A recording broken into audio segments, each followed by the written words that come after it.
Buenas noches.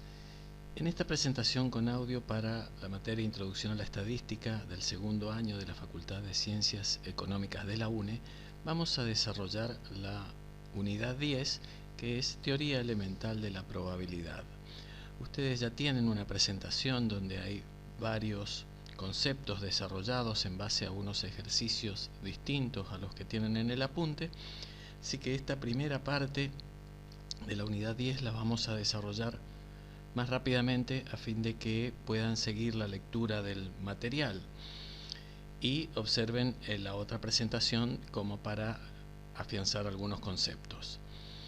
Habíamos visto con el tema de el gráfico que nos permitía guiar a la materia a lo largo de la cátedra los diferentes elementos y ya teníamos desarrollado toda esta parte de población, estadística descriptiva, hasta resumir.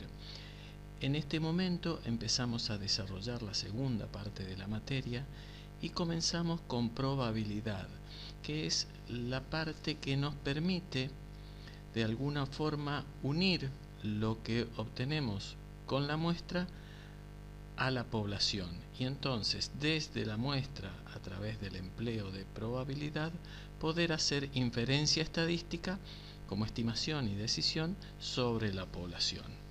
En este momento nos vamos a centrar en probabilidad puntualmente.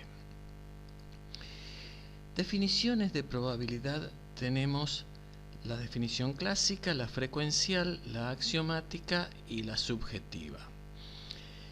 En el ejemplo que ustedes tienen en el apunte se hace referencia a la venta de vehículos de acuerdo a si es nacional, importado, a la edad de los compradores, la forma de pago. Estos son los resultados que pueden tener los diferentes experimentos que se puedan hacer de una variable aleatoria. Podríamos analizarlo a través de eventos, por ejemplo, el lugar de origen del vehículo, si es nacional o importado, de acuerdo a la edad, si tenga 40 años o menos, o tenga más de 40 años, la forma de pago, etc. Son diferentes eventos de las variables aleatorias a través de los experimentos que se logren.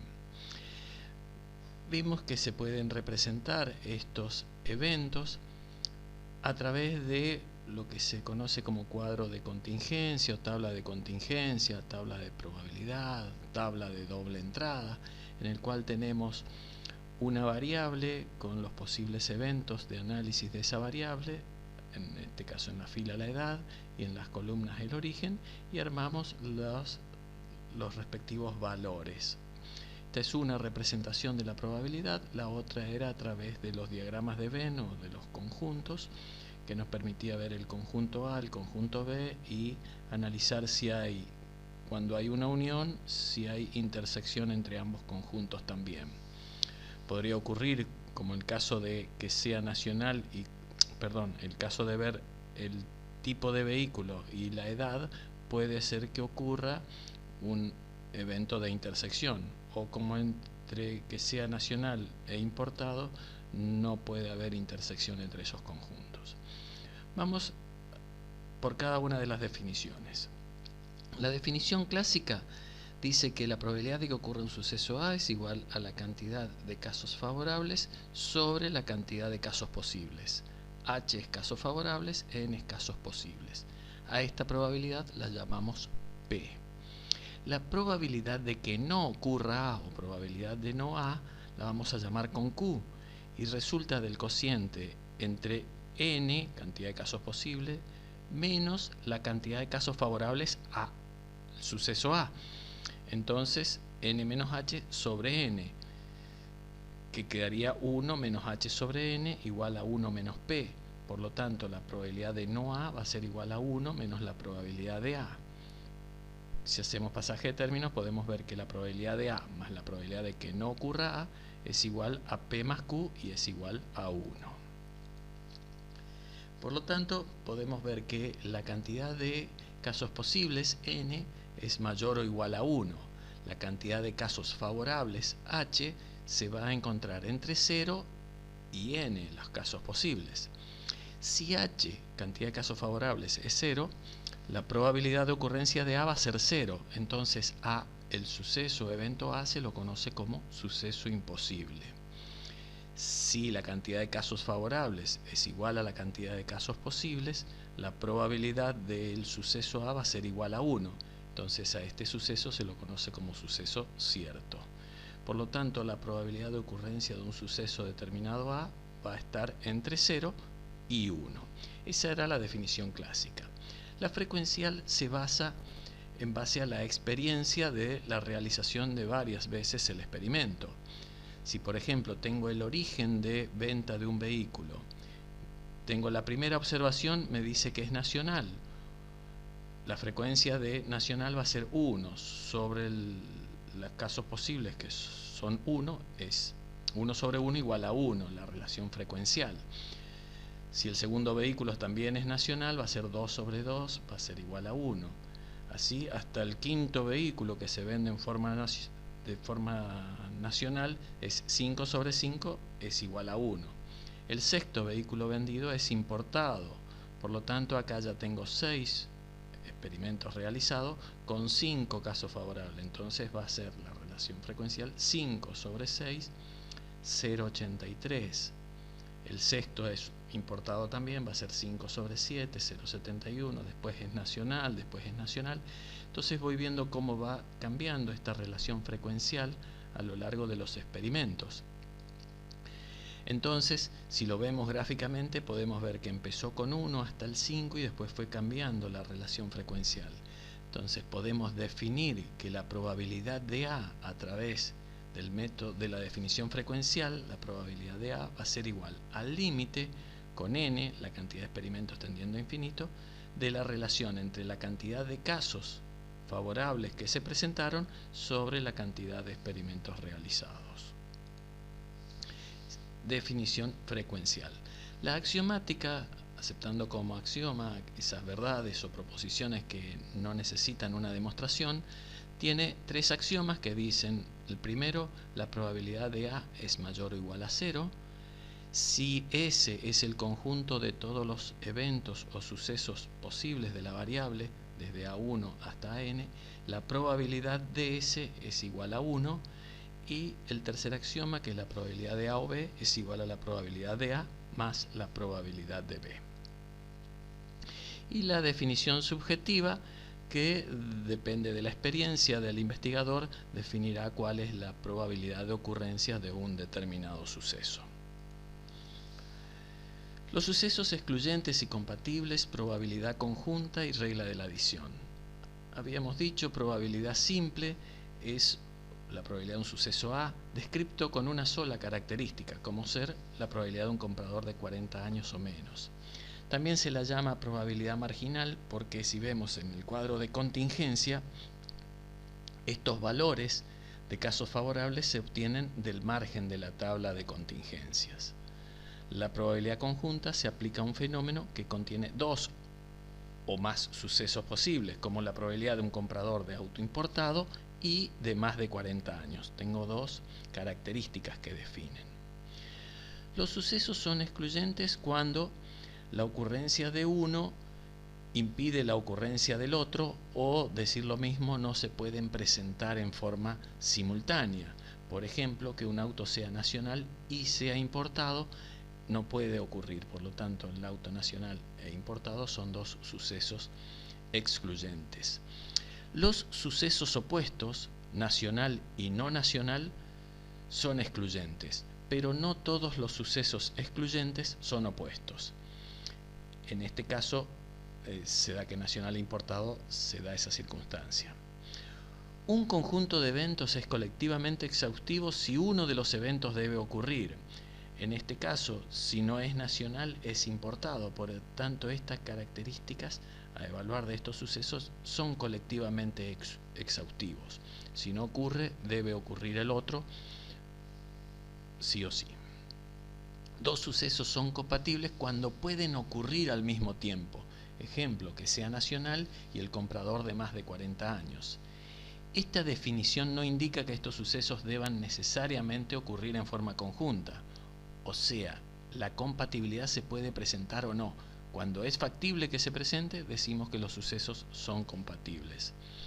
Por ejemplo, en este caso podemos ver auto nacional y mayor a 40 años, puede coincidir que haya algunos valores en la muestra que identifiquen que ocurren los dos sucesos a la vez. Estos serían sucesos compatibles. En una sola realización de un experimento aleatorio se denomina ocurrencia conjunta de dos sucesos A y B a su aparición simultánea. También se denomina suceso intersección. Debe quedar claro que en una sola realización de un experimento la aparición simultánea de dos sucesos A y B no es posible si son excluyentes. Y a partir de estos conceptos llegamos a la regla de la adición, cuando se desea determinar la probabilidad de que ocurra un evento u otro o ambos en una sola observación. La probabilidad de que ocurra el suceso A o el evento B lo podemos identificar como probabilidad de A unión B. Para mutuamente excluyentes, cuando no pueden ocurrir en forma conjunta, la probabilidad de A unión B es igual a la probabilidad de A o B, que es igual a la probabilidad de A más la probabilidad de B. Para eventos compatibles, se resta a la suma de las probabilidades simples de los eventos la probabilidad de ocurrencia conjunta, o sea, probabilidad de A o B es igual a la probabilidad de A más la probabilidad de B menos una vez la probabilidad de ocurrencia conjunta. Y esta es la regla general de la adición para sucesos compatibles, y para sucesos mutuamente excluyentes la probabilidad de ocurrencia conjunta es igual a 0. Dos eventos son independientes cuando la ocurrencia o no ocurrencia de un suceso o evento no tiene efecto en la probabilidad de ocurrencia de otro suceso o evento. Dos sucesos o eventos son condicionales cuando la ocurrencia o no afecta la probabilidad de ocurrencia del otro. Cuando calculamos la probabilidad de un suceso o evento A y tenemos información en cuanto a la ocurrencia de otro suceso o evento B, esta probabilidad se denomina probabilidad condicional.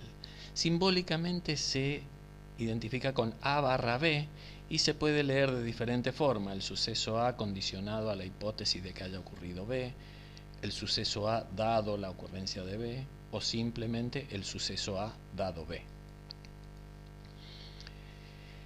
La probabilidad de un suceso B condicionada a la previa ocurrencia de un suceso A se calcula dividiendo la cantidad de casos favorables de ocurrencia conjunta A y B por la cantidad de casos favorables de la ocurrencia del suceso A.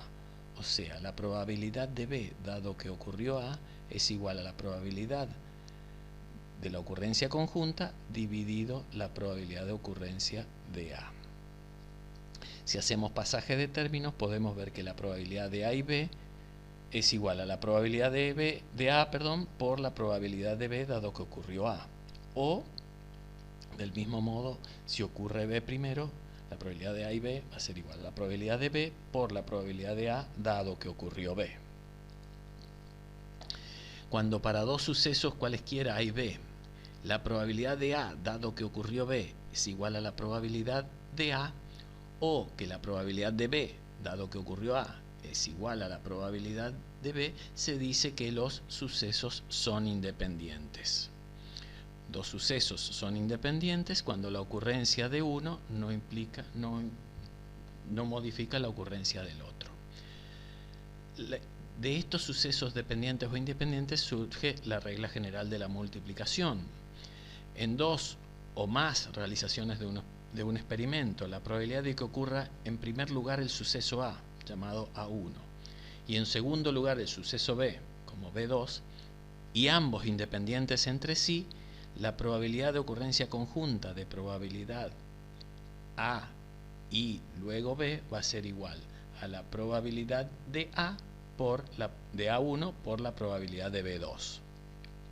Si son si son condicionales o son dependientes, la probabilidad de que ocurra A1 primero y luego B2 va a ser igual a la probabilidad de A1 por la probabilidad de B2 dado que ocurrió A1.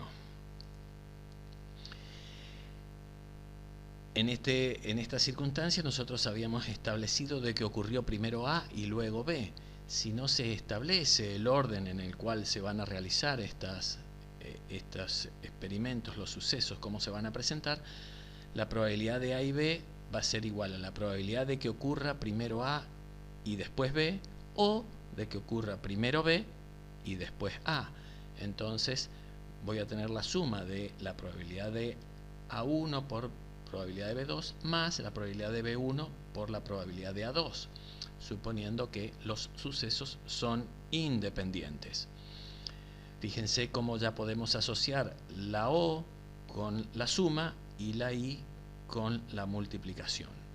Si fueran condicionales, sería la probabilidad de que ocurra A primero y B2 dependiendo de A, o que ocurra B primero y después A2 de acuerdo a B, que lo representamos también a través de la regla de la multiplicación para sucesos dependientes.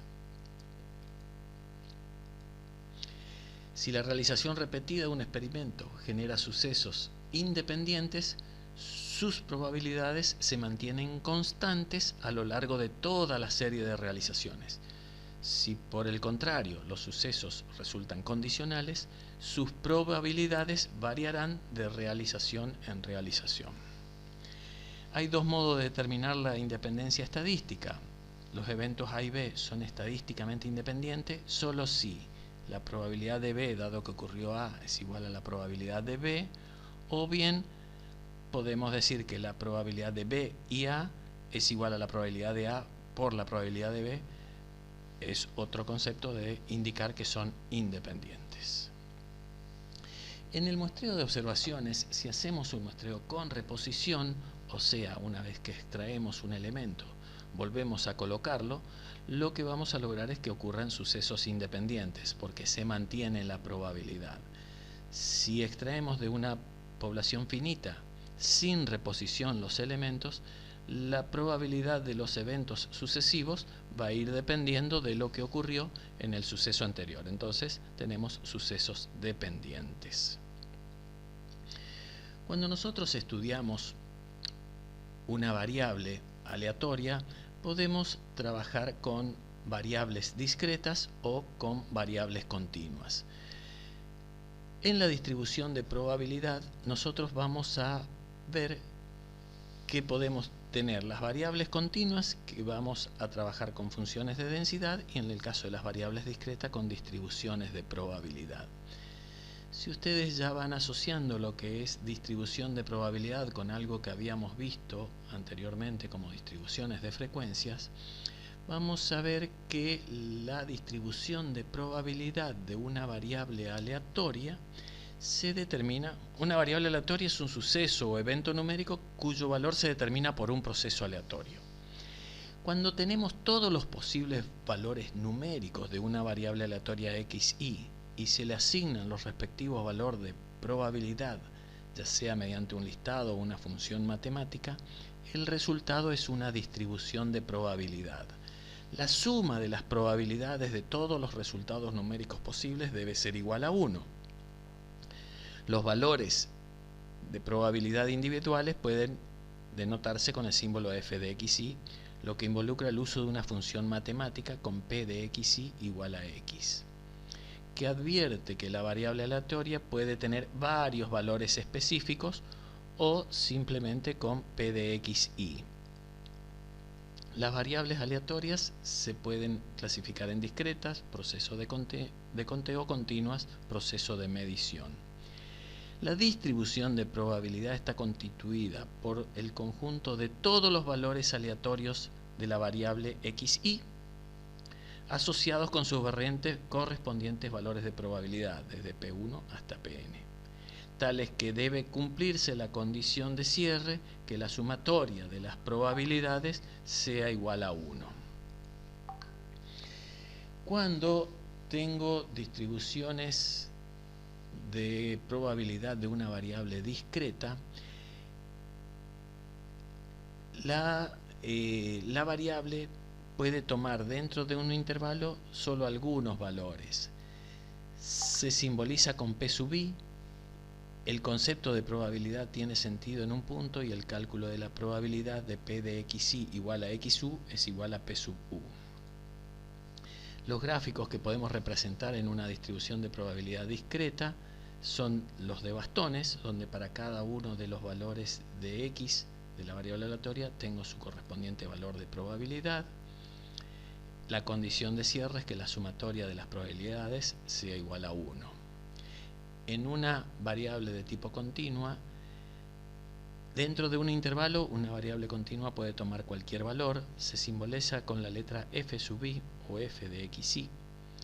El concepto de probabilidad no tiene sentido en un punto, sino en un intervalo, y el cálculo de la probabilidad corresponde a un área, la probabilidad entre que x se encuentra entre x1 y x2, que va a ser la integral de f de xi entre x1 y x2. El gráfico que se representa es un gráfico de áreas. Y acá tienen un cuadro resumen de esto que estuvo desarrollándose. Tengo la variable discreta y la variable continua, y cuáles son los posibles tratamientos que tienen para cada uno de estos tipos de variables aleatorias de acuerdo a su condición. Entonces acá vemos la simbología, vemos el concepto de probabilidad, cómo se calcula, cuál es el gráfico que se puede representar, el valor de probabilidad, la condición de cierre, acá es la sumatoria, acá es la integral entre menos infinito y más infinito, y la denominación para las variables discretas es función de probabilidad y función de densidad. Con respecto a la probabilidad acumulada, que se denota con la letra F mayúscula sub xi, lo que hace es ir acumulando para cada uno de los posibles valores de la variable aleatoria hasta llegar a la unidad. Y en el caso de la variable continua llega con una curva siendo asintótica a la unidad. Entonces la función de distribución acumulada está representada por la línea que tiene un inicio en el punto menos infinito y se desarrolla a partir de cada punto de xi con el salto respecto de su valor de probabilidad. Y en el caso de la distribución para el caso continuo se van acumulando las áreas de acuerdo al valor de la variable aleatoria x1, x2 y así sucesivamente hasta el final. La función acumulada. Cuando yo tengo una distribución de probabilidad que habíamos dicho que es el conjunto de todos los valores posibles de la variable aleatoria con su respectivo valor de probabilidad, podemos hallar algunas medidas descriptivas de esta distribución de probabilidad. Una de esas medidas es la esperanza matemática de la variable aleatoria, que se denomina con la simbología E de x, que para el caso de las variables discretas resulta de la sumatoria de todos los posibles valores de la variable aleatoria por su correspondiente valor de probabilidad dividido la sumatoria de las probabilidades. Como la sumatoria de las probabilidades es igual a 1, no hace falta escribir este cociente en la esperanza matemática. Si ustedes se fijan, tiene una similitud con lo que habíamos hallado nosotros como media aritmética en una muestra.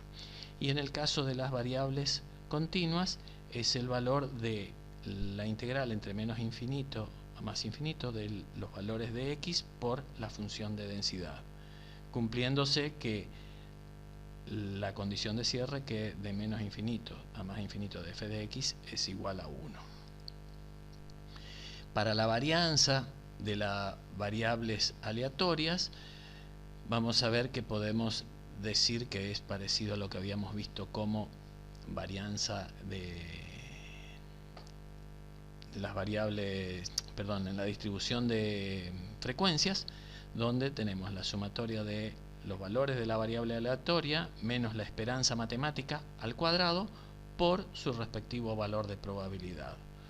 O, como teníamos también en su momento, la fórmula de trabajo, que la obteníamos como la sumatoria de los valores de la variable aleatoria al cuadrado por su valor de probabilidad menos la esperanza al cuadrado. De la misma forma para variables continuas con la integral. Y el desvío estándar, que es la raíz cuadrada de lo que calculamos como varianza de la variable aleatoria. En sí podemos ver que los parámetros de la distribución de probabilidad lo tenemos para la esperanza en el caso discreto, para el caso continuo, la varianza para el caso discreto y para el caso continuo. Conceptualmente hablando, la esperanza matemática es una media aritmética en términos teóricos o ideales. Se diferencia de la media aritmética en que esta última es empírica y real, o sea, la media aritmética de la distribución de frecuencias que habíamos hallado nosotros es empírica y real.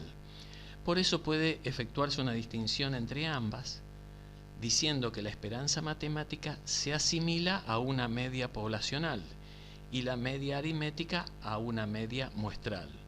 Otra forma adecuada de denominar a la esperanza matemática es señalarla con la expresión número esperado. Así como la esperanza matemática se considera similar a la media poblacional, la varianza de la variable aleatoria se considera conceptualmente una varianza poblacional. Vamos a realizar un ejemplo para construir estas distribuciones de probabilidad. Vamos a trabajarlo sobre variables discretas a fin de tratar de interpretarlo. Si ustedes recuerdan, en la presentación anterior habíamos trabajado con una variable discreta que eran los círculos y cuadrados con diferentes colores. Y teníamos 12 casos posibles, teníamos 7 círculos y 5 cuadrados, 7 de color rojo, 4 de color azul y 1 de color verde. Ustedes ven que esto está en el margen, son lo que habíamos denominado como probabilidad simple y acá probabilidad conjunta. Vamos a ver en base a este ejemplo lo que ocurre con una variable aleatoria a estudiar.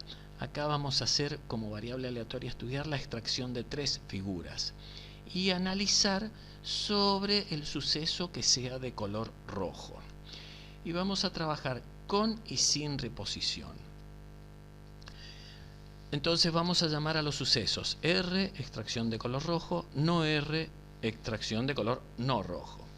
En la primera extracción la probabilidad de que extraer un color rojo es rojo 7 sobre 12 en la primera extracción. De que no sea rojo es 5, que son lo azul y verde que conforman lo que le falta para llegar a 12 a 7, 5 sobre 12. ¿Qué posibles valores de la variable aleatoria podemos obtener al extraer las 3 figuras? Puede ocurrir que extraiga 3 figuras y xy sea igual a 0, o sea, no se extrajo ninguna de color rojo. Que xy sea igual a 1, una de las 3 extracciones es roja. Que xy sea igual a 2, 2 de las extracciones son rojas, o xy igual a 3, las 3 extracciones son rojas. ¿Cómo hallamos la probabilidad de cada caso? Comencemos. Vamos a empezar. Tenemos una muestra finita, son 12, con reposición, o sea que extraigo una y la vuelvo a colocar, por lo tanto los sucesos son independientes. La realización sucesiva, la probabilidad se mantiene igual. ¿Cuándo sería la probabilidad de que xy sea igual a 0? Que no extraiga ninguna roja, entonces sería igual a la probabilidad de que no sea roja más no sea roja y no sea roja. El producto de las 3 probabilidades es 5 sobre 12 por 5 sobre 12 por 5 sobre 12. Me da 0,072. Puede ocurrir que extraiga una roja. Entonces, la extracción de una de las figuras, sea de color rojo, puede ocurrir en el primer lugar y las otras 2 no rojas. O puede ocurrir una roja, roja y no roja. O las 2 no rojas y roja. O sea, tengo 3 posibilidades. Al ser independientes, estos serían los diferentes resultados a obtener. Por lo tanto, serían 3 por 7 sobre 12 por 5 sobre 12 por 5 sobre 12 igual a este valor. ¿Cuál es otro valor? Xy igual a 2. 2 que sean rojas. Entonces se pueden presentar estas 3 situaciones distintas. Que las 2 primeras sean rojas y la tercera no roja. O no roja y las otras 2 rojas. Y tengo llego a la probabilidad de que va a ser igual a 3 por 7 sobre 12 por 7 sobre 12 por 5 sobre 12 igual a este valor de probabilidad de que xy sea igual a 2. Y la última sería que las 3 sean rojas, xy igual a 3, que sería igual a 7 por 12 por 7 por 12 por 7 sobre 12 por 7 sobre 12 por 7 sobre 12, igual a este valor. Con esto podemos ver que tengo los 4 posibles valores que puedo obtener de mi variable aleatoria de 3 extracciones y analizar el color rojo, y voy a ver que se cumple la condición de cierre, que la sumatoria de las PI respectivas es igual a la unidad. ¿Qué ocurriría si trabajo en una muestra finita sin reposición? Los sucesos son dependientes o condicionales. Entonces, la probabilidad que no ocurra ninguna roja, xy igual a 0, no roja, no roja y no roja, el producto de las 3 probabilidades, pero una vez que extraje una roja, ya queda uno menos en mi total de observaciones. Entonces voy a tener una roja menos y también voy a tener un caso posible menos. Y el tercero va a ser lo mismo, ya extraje 2 rojas, por lo tanto voy a tener 3 rojas sobre el total de 10 casos posibles. Y así voy a analizar que ocurra una roja y las otras 2 no rojas, xy igual a 1, que tengo estas posibilidades de hacer. Por supuesto que son condicionales, por lo tanto la probabilidad de los segundos y terceros sucesos van cambiando de acuerdo a lo que ocurrió con los anteriores. Y llego a esta probabilidad de que sea xy igual a 2 y de que xy sea igual a 3. También puedo comprobar que si sumo las diferentes probabilidades de los 4 posibles valores de la variable aleatoria, llego a la unidad. A partir de este cuadro de distribución de probabilidad, tanto con variables discretas para sucesos dependientes o independientes, puedo construir los cuadros de la distribución de probabilidad. Entonces voy a tener la cantidad de observaciones 12, n son 3 extracciones, la probabilidad P del suceso éxito que sea rojo es 7 sobre 12. Entonces puedo tener el valor x0, x1, x2 y x3, que xy va a ser 0, 1, 2 o 3, y tengo las probabilidades respecto de cada uno de esos valores de la variable aleatoria, tanto para los sucesos independientes como dependientes. Si yo acumulo estos valores de xy, o sea, hallo la probabilidad acumulada como f de xy, que es igual a la probabilidad de x menor o igual a xy, puedo ver que al acumular llego a la unidad en el último posible valor de la variable aleatoria. Y lo mismo me ocurre para el caso de los que sean sucesos dependientes. También puedo hallar la esperanza matemática y la varianza de estas 2 distribuciones de probabilidad. Para hallar la esperanza matemática hago xy por p sub i.